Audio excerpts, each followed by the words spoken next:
sirin kho ở trong cái này na ngày lụt na lệ ta san na ka let na ama min bo hin na kaya ding thila tho ki bangin kaya din na hin na lampi mo no mumta ilay sit gang kay may kahi amin sing ay lam kay diu gam no ma kada umlo na umlo man ta na talaw Jesu Krista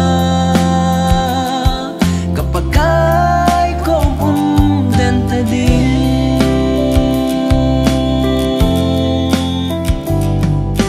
Jesu kong kazot zing lahi ang mga ilot natin lungdon na bayding tuwan sound kipara ama kombo umding ama abuhin na avatin na talaw din ilaisit gang kay may kahi amin singay ram kay diu gam no makara umlaw na umlaw manta na talaw Jesu Krista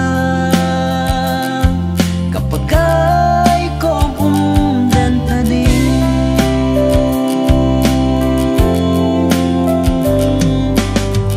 Miliso na hizong like kinebla tinagalama umta Jesu Krista minatuhat na kanayta alenggamin ay ngatawe kapag kay inayumpi zingdi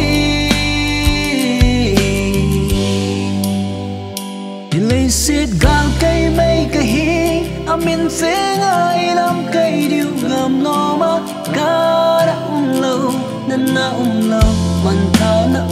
talaw Jesu Krista kapag kay kong umdenta din Jesu Krista